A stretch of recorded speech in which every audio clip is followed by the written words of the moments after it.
লুতের বাড়িতে গেছেন।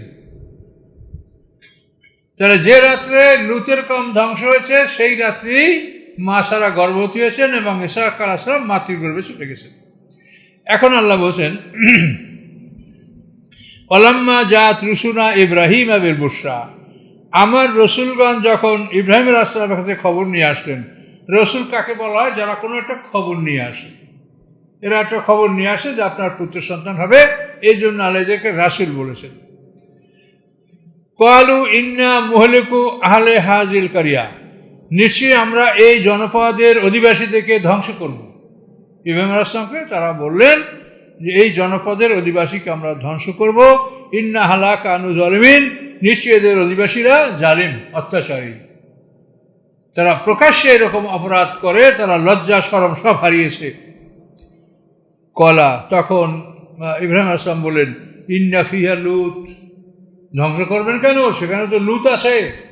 মানে এর আগের কথাগুলো আপনি আগে শুনছেন। প্রথম ইব্রাহিম আলাইহিস সালাম বলছে যে 50 জন মুমিন থাকলে ধ্বংস করবেন না, 40 জন 30 জন কমাতে কমাতে একজন। যখন একজনের কথা ফেরেশতারা বললো যে একজন থাকলেও ধ্বংস করব না, তখন ইব্রাহিম আলাইহিস সালাম বলেন, কলা ইন্না ফিহা লুত, যে সেখানে আমার ভাই ছেলে লুত আছে। কলু, তখন ফেরেশতারা বললেন, নাহনু আলামু বিমান ফিহা, ওখানে কে আছে আমরা ভালো জানি। আল্লাহর ফেরেশতারা চিঠি নিয়ে আল্লাহর অর্ডার নিয়ে আসে, তারা জানে না? হ্যাঁ, তো এখন দেখেন এই যে পৃথিবীতে একটা আসামি ধরার জন্য পুলিশরা অর্ডার নিয়ে বাইর হয় যে অমুক লোককে অমুক ধরতে হবে, এর বাইরে কাউকে না। এইরকম এই ফেরেশতারা বললেন কি, নাহানু আলামু বিমান ফিহা, ওখানে কে বা কারা আছে আমরা ভালো জানি। লা নুনাজ্জিয়ান্নাহু ওয়া আহলাহু, তাকে আমরা মুক্তি দেব এবং তার পরিবারকেও মুক্তি দেব, ইল্লা ইমরাতাহু, স্ত্রী বাদে। স্ত্রী ছাড়া তার পরিবারের অন্যদেরকে, পরিবার সম্পর্কে তাফসিরে বলা আছে যে তার 2টা মেয়ে ছিল, একটা নাম জাগরাতা আর একটার নাম রিসা। এই মেয়ে 2টা ইমানদার ছিল, স্ত্রী বাদে তার পরিবারকে মুক্তি দেওয়া হবে। কানাত মিনাল গাবিরিন, এবং স্ত্রী ছিল পশ্চাতে অবস্থানকারীদের অন্তর্ভুক্ত। যারা ওই জনপদে পিছনে থেকেছিল ওই স্ত্রী তাদের অন্তর্ভুক্ত ছিল। ওয়ালাম্মান জাআত রুসুলানা লুতান, অথবা যখন আমার রসুলগণ ফেরেশতাগণ 10 জন বা 12 জন ফেরেশতা এরা যখন লুত আলাইহিস সালামের বাড়িতে আসলো, সিয়া বিহিম, তাদের জন্য তার মন খারাপ হয়ে গেল। ও দাকা বিহিম যারা, এবং তার অন্তরটা মানে সংকীর্ণ হয়ে গেল, মনে হয় যেন অন্তর এটা বরদাস্ত করতে পারছে না, এত ভয়ঙ্কর বিপদ সে মনে করলেন। লুত আলাইহিস সালাম মাঠে কাজ করছিলেন, ওইখানেই ফেরেশতারা এসে বলে যে আমরা মেহমান, আপনার বাড়িতে মেহমান হব। তখন লুত আলাইহিস সালাম ঘাবড়ে গেলেন। তখন ওই জাতির দুর্নাম করতে লাগে যাতে ওনারা না যায়, ওনারা না থাকে, কিন্তু কোনো কথাই ফেরেশতারা শোনে না। লুত আলাইহিস সালাম যাচ্ছে, এক একটা দল চোখ টিভি করছে, ইশারা করছে যে এই তো ভালো মানুষ, কোথা থেকে আসলো, সুন্দর ফেরেশতা, সুন্দর চেহারা, এটা আল্লাহরই হুকুম যে খুব সুন্দর পুরুষের বেশে তারা ওখানে আসছিলেন। তো এইভাবে লুত আলাইহিস সালাম পার হচ্ছে, আর ওর জাতি, লুত আলাইহিস সালামের জাতি তাদের প্রতি ইশারা করছে। তো লুত আলাইহিস সালাম 4 বার বললেন যে আমার এই জাতির মতো খারাপ কোনো জাতি পৃথিবীতে নাই। আর এই 4 জন সাক্ষী হলো সর্বশেষ সাক্ষী। তো লুত আলাইহিস সালাম একা 4 বার যখন বললেন যে আমার জাতির মতো খারাপ জাতি পৃথিবীতে নাই, তখন ফেরেশতারা নিশ্চিত হলেন। জিবরিল আমিন বললেন অন্যদেরকে যে এদের ধ্বংস অনিবার্য, পয়গম্বর এদের বিরুদ্ধে 4 বার সাক্ষী দিয়েছে। অকাল হাজা অকালু লা তাখাফ, তো লুত আলাইহিস সালাম যখন মনের দিক থেকে খুব সংকীর্ণ হয়ে পড়লেন, মনে খুব কষ্ট বোধ করতে লাগলেন, তখন ফেরেশতারা বলল লা তাখাফ, মানে ওরা আসলে লুত আলাইহিস সালামের বাড়িকেই ঘিরে ফেলেছিল এবং হুমকি ধুমকি দিচ্ছিল, দরজা ভাঙিয়ে ঢুকবে এরকম বলতেছিল। তখন লুত আলাইহিস সালাম খুবই মানে দুশ্চিন্তিত হয়ে পড়ছিলেন। ফেরেশতারা লা তাখাফ ওয়ালা তাহজান, ভয় করবেন না, দুশ্চিন্তাও করবেন না, ভয় নাই, আমরা মানুষ না, ফেরেশতা। ইন্না মুনাজ্জুকা ওয়া আহলাকা, আমরা আপনাকে মুক্তি দেব এবং আপনার পরিবারকেও মুক্তি দেব, কিন্তু ইল্লা ইমরাতাকা, আপনার স্ত্রী মুক্তি পাবে না, স্ত্রী বাদে এদেরকে মুক্তি দেওয়া হবে। কানাত মিনাল গাবিরিন, এবং স্ত্রী ছিল পশ্চাতে অবস্থানকারীদের অন্তর্ভুক্ত। ইন্না মুনজিলুনা আলা আহলি হাযিল কারিয়াতি রিজজাম মিনাস সামা। আল্লাহ বলেন, এই জনপদের অধিবাসীদের পরে আমি আকাশ থেকে শাস্তি বর্ষণকারী ছিলাম। আকাশ থেকে এদের উপরে আমি আল্লাহ শাস্তি বর্ষণকারী ছিলাম। বিমা কানু ইয়াফসুকুন, এই জন্য যে তারা পৃথিবীতে সীমা লঙ্ঘন করেছে, ফাসিকি করেছে, আল্লাহ বিরোধী কাজকর্ম করেছে, এই জন্য আমি আল্লাহ তাদের উপরে আকাশ থেকে শাস্তি বর্ষণকারী ছিলাম। ওয়ালাকাদ তারাকনা মিনহা আয়াতান বাইয়িনাতান লিকাওমিন ইয়াকিলুন, এবং নিশ্চয়ই আমি রেখে দিয়েছি ওই ধ্বংসের মধ্যে বাইয়িনাতান উজ্জ্বল প্রমাণ ওই জাতির জন্য যারা জ্ঞান রাখে। যারা জ্ঞান রাখে তাদের একটা উজ্জ্বল নিদর্শন যে এই জায়গাটা এরকম কেন। এটা শুধু মুসলমানরা, সারা পৃথিবীর লোক এই জায়গাটা চিনে যে এটা লুৎ সাগর, এটা মৃত সাগর, এটা একটা ধ্বংসস্তূপ। এটা পৃথিবীর সব মানুষই, সব জাতি এটা জানে।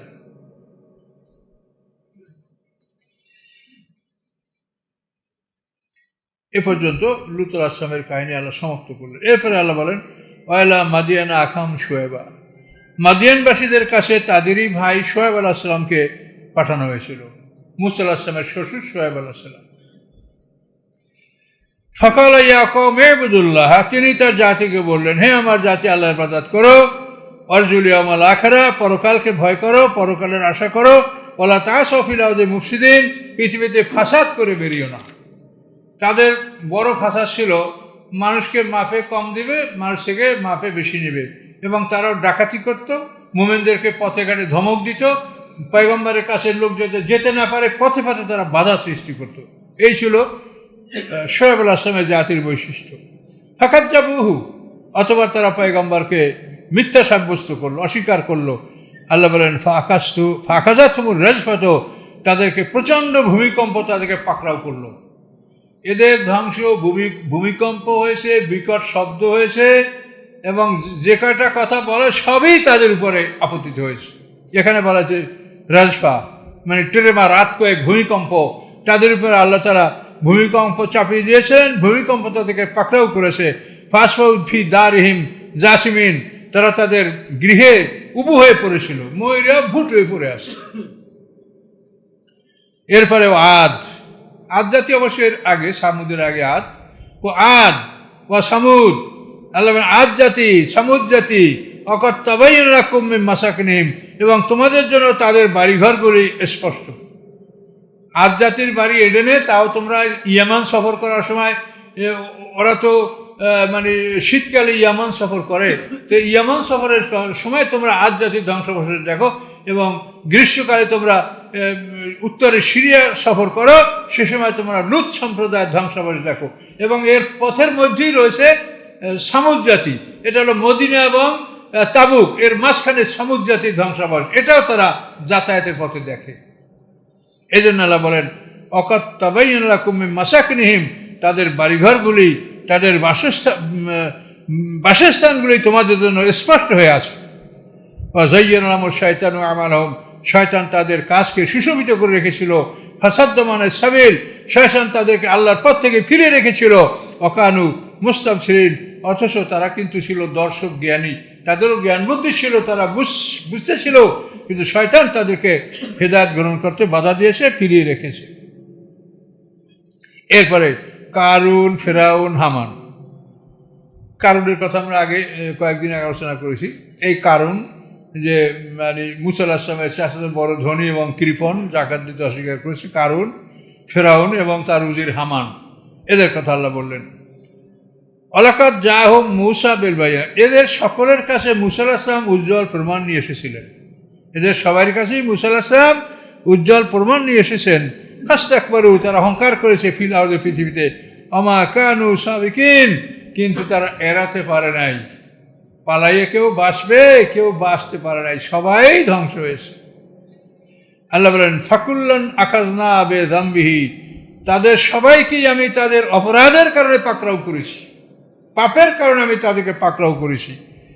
কিভাবে? আল্লাহ বলেন, ফামিনহুম মান আরসালা আলাইহি হাসিবা, তাদের মধ্যে কোনো জাতির উপরে আমি পাথর বর্ষণ করেছি, প্রস্তর বৃষ্টি বর্ষণ করেছি। অমিনহুম মান আখাযাহু সাইহা, এবং তাদের কাউকে আমি বিকট শব্দের মাধ্যমে, বিগ ব্যাং, বিকট শব্দের মাধ্যমে ধ্বংস করেছি। এমন আওয়াজ করছে জিবরিল আমিন, আওয়াজে বুক ফাইটা কলিজা সব বের হয়ে গেছে। অমিনহুম মান কাসাফনা বিল আরদ, তাদের কাউকে আমি জমিনে ধসিয়ে দিয়েছি, যেমন কারুনকে। অমিনহুম মান আকরাকনা, তাদের কাউকে আমি পানিতে ডুবিয়ে দিয়েছি, যেমন ফেরাউন এবং নূহ আলাইহিস সালাম, দুইটা জাতিকে পানিতে ডুবিয়ে মারা হয়েছে। আমা কানা লিয়াজলিমাহুম, আল্লাহ বলেন আল্লাহ এমন নয় যে তাদের উপরে আল্লাহ জুলুম করেছেন, আল্লাহ জুলুম করেন নাই।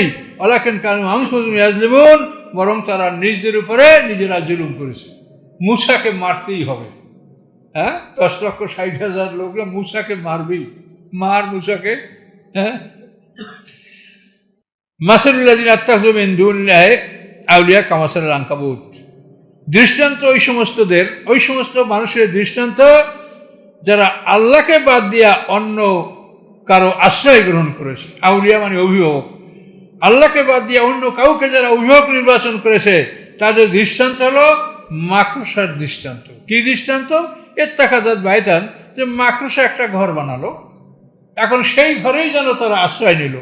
আল্লাহ ছাড়া অন্য কারো আশ্রয় নেওয়া হলো মাকড়সার ঘরে আশ্রয় নেওয়া। ওয়াইন্না আওহানাল বুয়ুতিল্লা বাইতুল আনকাবুত, এবং পৃথিবীতে সবচাইতে দুর্বলতম ঘর হলো মাকড়সার ঘর। কাকের বাসা, দুয়েলের বাসা, যে কোনো পাখির বাসা তো অন্তত কিছুটা মজবুত, কিন্তু মাকড়সার বাসাই সবচাইতে দুর্বল। তো আল্লাহ বলেন আল্লাহ ছাড়া অন্য কারো আশ্রয় গ্রহণ করা হলো মাকড়সার ঘরে আশ্রয় নেওয়া। যারা আল্লাহর ঘরে আশ্রয় নিয়েছে তাদের ধ্বংস করতে পারছে কেউ?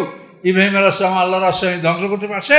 আমাদের মুহাম্মদ সাল্লাল্লাহু আলাইহি ওয়াসাল্লাম সবাই মিললে তার আইজাতি হত্যা করবে, কই? কিছুই করতে পারে নাই। লাউ কানু ইয়ালামুন, হায় যদি তারা জানতো যে আল্লাহ ছাড়া অন্য কারো আশ্রয় নেওয়া এটা মাকড়সার ঘরে আশ্রয় নেওয়া।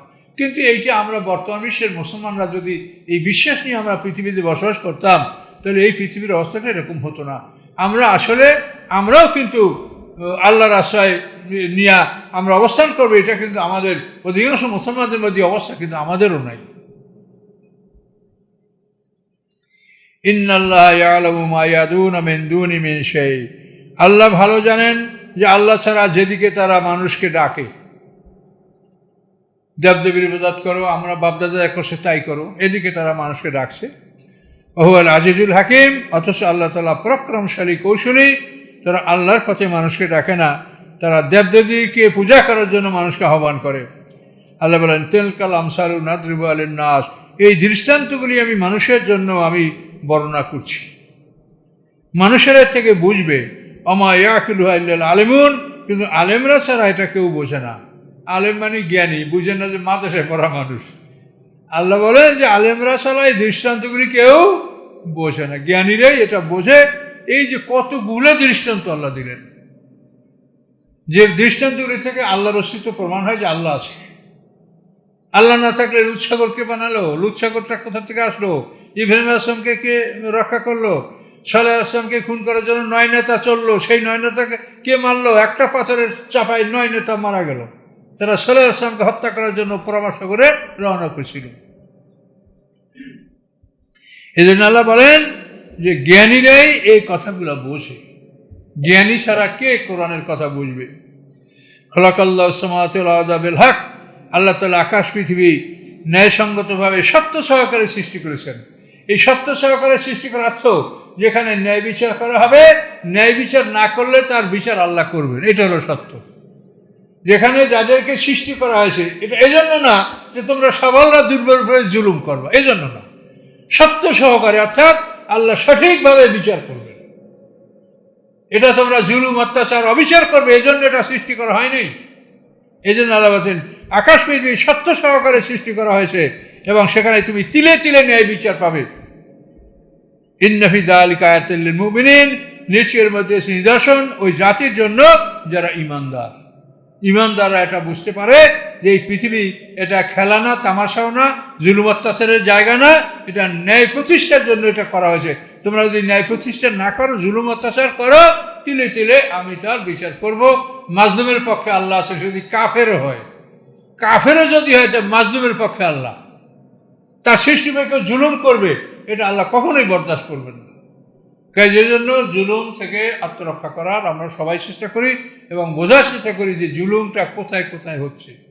পারিবারিক জুলুম, সম্পত্তি বন্টনে জুলুম, বিভিন্ন ক্ষেত্রে কিন্তু আমরা জুলুমের মধ্যে লিপ্ত আছি। ওদিকে নামাজ রোজা ঠিক আছে, হজ করতে যাব, জমি লিখে দিয়ে যাবো ছেলেদেরকে। দেখেন, কিতাব থেকে ওহির মাধ্যমে আপনাকে যা বলা হচ্ছে, পাঠানো হচ্ছে, উতলু, আপনি সেটা তেলাওয়াত করেন।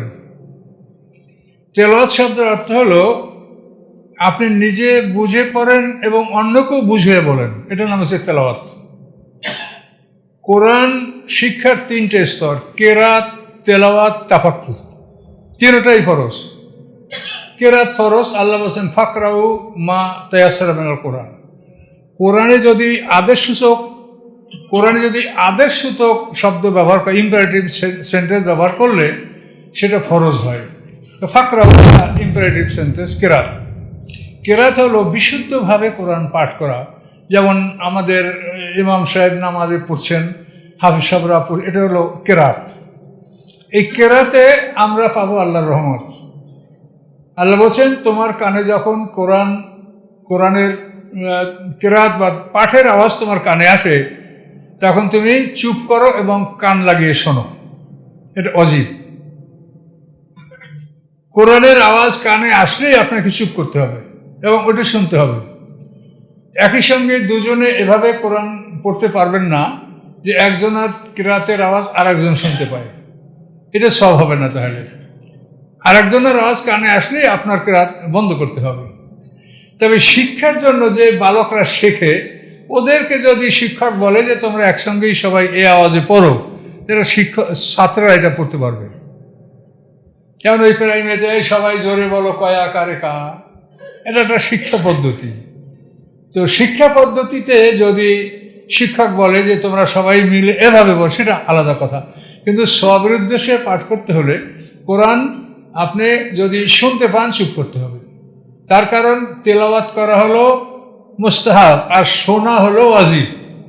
কাজে আপনি পড়তেছেন, এটা মুস্তাহাব ছিল, কানে আওয়াজ আসছে, এখন ওয়াজিব, ওটা আপনি শোনেন, আপনার তেলাওয়াত বন্ধ রাখেন, পাঠ বন্ধ রাখেন। কেরাতের ফলে আপনি আল্লাহর রহমত পাবেন। ওয়াইজা কুরিয়াল কোরআন ও ফাসতামিউ লাহু ওয়া আনসিতু লাআল্লাকুম তুরহামুন। আল্লাহ যদি বলেন সম্ভবত, তাহলে বুঝবেন নিশ্চিত। আল্লাহ সম্ভবত বললে আমরা বুঝবো নিশ্চিত যে নিশ্চয়ই আমরা রহমত প্রাপ্ত হব যদি কোরআনের তেলাওয়াত পাঠ শুনে আমরা চুপ থাকি। এ ধরনের নামাজে আমরা চুপ থাকি। আর উতলু হলো 2 নম্বর, অর্থাৎ অর্থসহ কোরআন শরীফ নিজে বোঝা, পড়া, অন্যকে বুঝিয়ে বলা, এটা হল উতলু। তেলাওয়াত শব্দের প্রকৃত অর্থ হল অনুকরণ। অশামসি অদোহাহা অল কমারি ইজা তালাহা, সূর্যের কসম, সূর্যের আলোর কসম, চাঁদের কসম যখন চাঁদ সূর্যকে অনুকরণ করে। মানে এই সূর্য ডুবে গেছে, এখন এদিক থেকে আবার চাঁদ তার পিছে পিছে ওই পথে আসতেছে, এটা হলো তালা, অনুকরণ।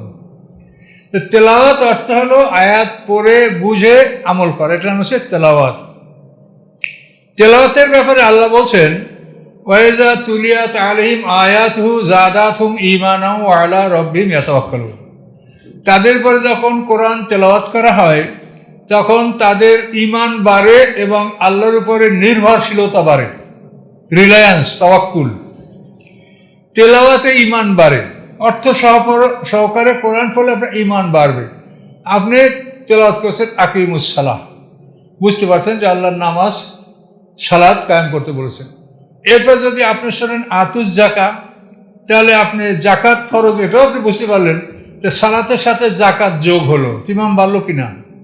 এরপর কুতিবা আলাইকুমুস সিয়াম, তোমার উপরে রোজা ফরজ করে, এটা যদি এর সাথে যোগ হয়, তা আস্তে আস্তে আপনার ঈমানটা বাড়বে। তা আল্লাহ বলছেন তেলাওয়াতের মাধ্যমে ঈমান বাড়ে, কেরাতে পাওয়া যায় রহমত। আর তাফাক্কু হলো এটা পয়গম্বরদের স্তর, কোরআনের গভীর জ্ঞান অর্জন করে সে অনুযায়ী ফিকহ শাস্ত্র রচনা করা, মানুষকে ফতুয়া দেওয়া, সিদ্ধান্ত দেওয়া। এই সীমার জ্ঞান যারা অর্জন করবে, এই জ্ঞানটাকে বলা আছে তাফাক্কু। এর থেকে ফিকহ, লিয়া তাফাক্কাহু ফিদ্দীন, সূরা তাওবার মধ্যে আল্লাহ বলছেন যে সব লোক যুদ্ধে যাবে না। ফালাউলা নাফারা মিন কুল্লি ফিরকাতিন মিনহুম তায়ফাতুন লিয়া তাফাক্কাহু ফিদ্দীন। আল্লাহ বলছেন সবাই যুদ্ধে চলে যাবে না, প্রত্যেকটা বড় দল থেকে ছোট্ট একটা দল বাছাই কিন্তু আমার কাছে রেখে যাবে। তারা আমার কাছে বসে থাকবে, দিন শিখবে, শরিয়াতের বিধান শিখবে, নূতন কি ওহী নাযিল হলো এগুলো তারা শিখবে, এবং ওরা যুদ্ধ থেকে যখন ফিরে আসবে তখন এরা আবার ওদেরকে শিখাবে। এখানে বলা হয়েছে তাফাক্কু, গভীর জ্ঞান অর্জন করা।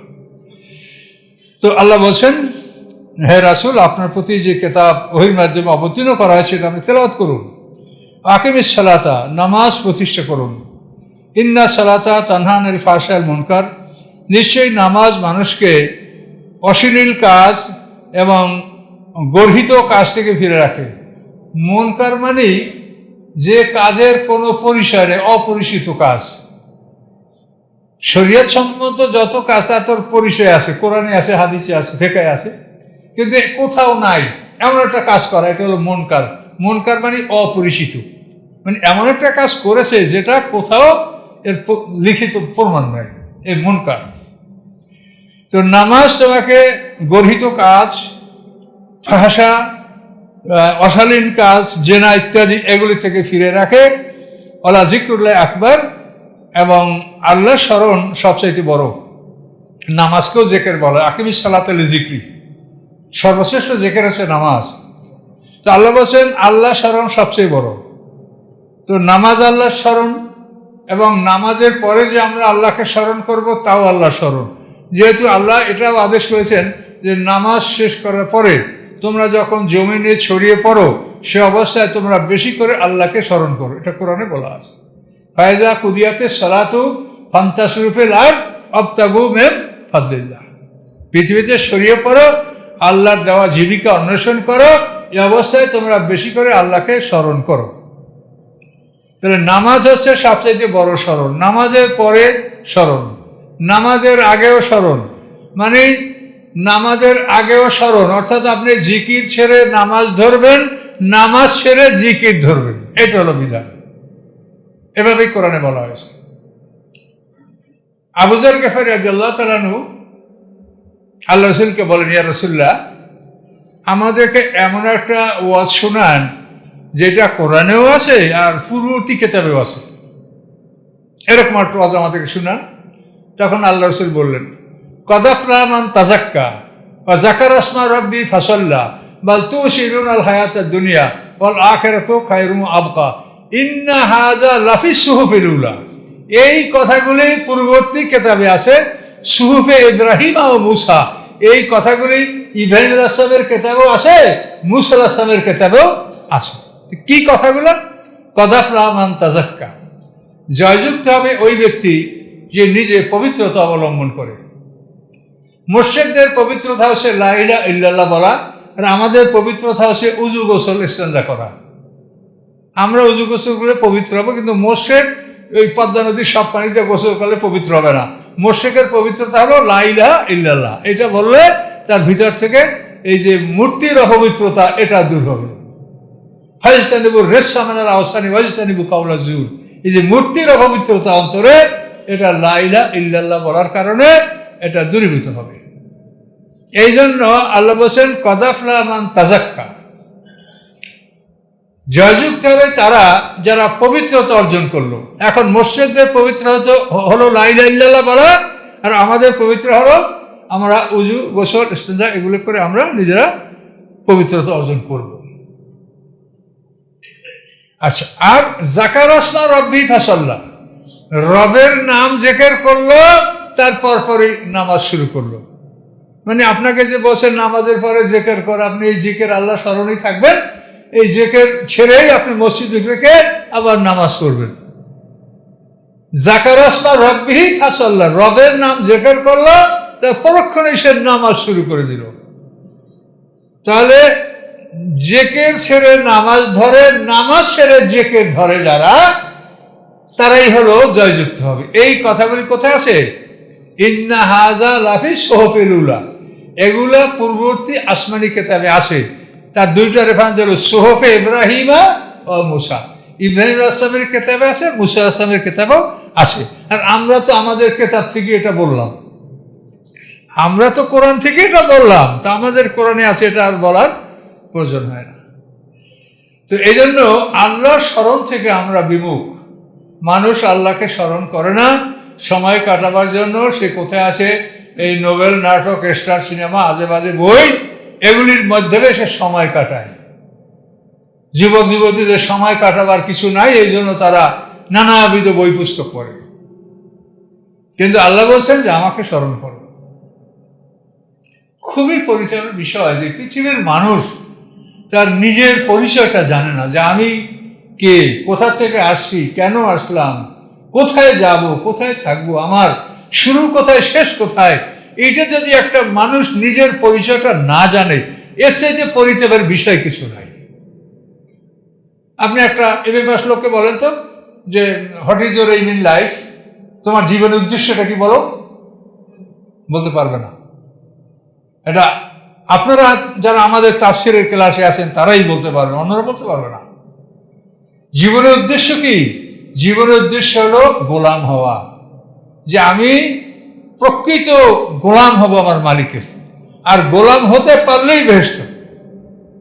ফাদখুলি ফি ইবাদি আদখুলি জান্নাত, কত সোজা। আল্লাহ বলছে তুমি আমার গোলামের দপ্তরের নাম লেখাও, গোলাম হও, বেহেশতে চলে যাও। ভেস্তে যাওয়ার জন্য তো আল্লাহ তাআলা চাই না যে তোমার জমি দাও, জমা দাও, বিল্ডিং দাও, এটা দাও, তা চাইছে কিছু। আল্লাহ বলছে তুমি আমার গোলাম হও, ভেস্তে চলে যাও। এখন এই গোলাম কিভাবে হব, এটা হলো দেখার বিষয়। গোলাম হতে হলে কি করতে হবে? নিজের মালিকানা শেষ করতে হবে। মালিক, গোলাম কোনো কিছুর মালিক না, এটা বুঝতে হবে। আমি গোলাম, আমি কোনো কিছুর মালিক না। আমার কাছে যে আসে এটা আমার মালিকের, আমার কাছে আমানত। তো মালিক বলছে যে তুমি এটা দেখভাল করো, তুমি খাও পরো, তোমার জন্য কোনো নিষেধ নাই, এরপরে এটার হক তুমি আদায় করো। তাহলে গোলাম হওয়ার অর্থ হলো এগুলি, যে একটা মানুষ মনে করবে যে আমার কাছে যা কিছু আছে এটার আমি মালিক না, এটার মালিক রব্বুল আলামিন। এই জন্য তো আপনাদেরকে কথা বলছিলাম যে ভাড়াটিয়া যখন ঘর থেকে নেমে যায় তখন তার আসবাবপত্র নিয়ে নামে যায়, কিন্তু মালিক যখন নামবে তখন মালিক কিছুই নিয়ে নামতে পারবে না, মালিক নেমে যাবে খালি হাতে।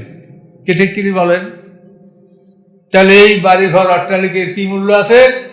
যদি এই আমল নামায় কিছু থাকে, এইটার আছে মূল্য, এইটা আপনাকে পার করবে। কাজে আমল নামা পরিপূর্ণ করেন, এটা ফুলফিল করেন। দেখেন আল্লাহ বলছেন ওয়াল তানজুর নাফসুম মা কাদ্দামাত লিগাদ, মানুষ যেন দেখে যে আগামী দিনের জন্য সে কি অগ্রে পূরণ করেছে। আপনি কি সেট আপ করছেন, কোন ক্লাসের টাকা জমা দিয়েছেন, ডেকের না কেবিনের না ফার্স্ট ক্লাসের, যেটা আপনি জমা দিয়েছেন ওটাই তো আপনি আসন আপনি পাবেন। আর যদি একেবারে জাহান্নামের আসন কেউ কিনে থাকেন তো ওখানেই টাকা ঢুকতে হবে। এটি আল্লাহ বলছে যে অলতানজুর নাফসুম মা কদ্দামাত লিগাদ। আল্লাহ তাআলা যেভাবে সোজা সরলভাবে কথা বলছে, পৃথিবীর কোনো মানুষ এরকম বলতে পারে বলেন? এই কথাগুলো বুঝতে কোনো সমস্যা আছে, কোনো জটিলতা আছে? আল্লাহ সব কথা সোজা। এই জন্য আল্লাহ বলছেন ওয়ালাকাদ ইয়াসসারনাল কুরআনা লিযিকরি ফাহাল মিন মুদ্দাকির।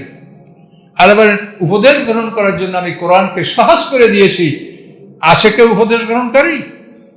কোরআনের কথায় কোনো জটিলতা নেই, সব সোজা কথা। তাহলে এখন আপনারা বুঝেছেন একটা মানুষের জীবনের উদ্দেশ্য কি? গোলাম হওয়া।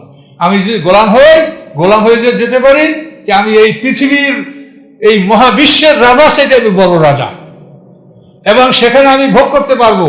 এখন যদি আমি রাজা হই, কে জানি আমি ভোগ করতে নাও পারতে পারি।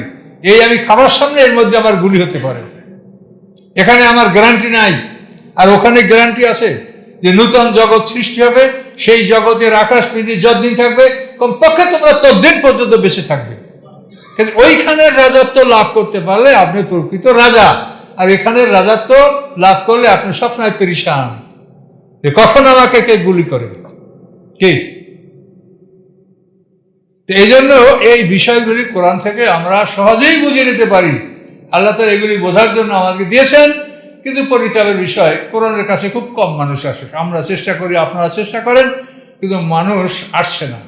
না আসে কোনো আপত্তি নেই, চেষ্টা করে যাওয়া এটাই আমাদের কাজ। আমরা মালিকের চাকরি করি, মালিকের কাজ আমাদের করতে হবে। তো নামাজ মানুষকে খারাপ কাজ থেকে ফিরায়, এটা সত্য কথা, কিন্তু অনেকে নামাজ পড়েও খারাপ কাজ করে। তো এটা আল্লাহ রসুল দুইভাবেই বলছেন যে ও আস্তে আস্তে ভালো হয়ে যাবে, নামাজ পড়ে চুরিও করে আস্তে আস্তে ভালো হয়ে যাবে। সালাত শব্দের অর্থ সলিয়ন থেকে, সলিয়ন শব্দের অর্থ হলো বাঁকা কাঠ আগুনে সেক দিয়া সোজা করা। কাঠ যদি বাঁকা থাকে, বাঁশ কাঠ বেত এগুলো বাঁকা থাকলে আগুনে গরম করিয়া সিদ্ধ করে চাপ দিলে সোজা হয়ে যায়। সলিয়ন শব্দ থেকে সালাত, যে নামাজ একটা বাঁকা মানুষকে সোজা করে। এইটা অনেক ক্ষেত্রে যদি দেখেন যে সোজা হয় না, তাহলে মনে করবেন যে আপনাকে ডাক্তারের ঔষধ লিখছে যে আপনি 20 mg ঔষধ খাইলে রোগ ভালো হবে, কিন্তু যদি ঔষধই না থাকে তো আপনি ভালো হবেন? তাহলে ভালো হবেন না।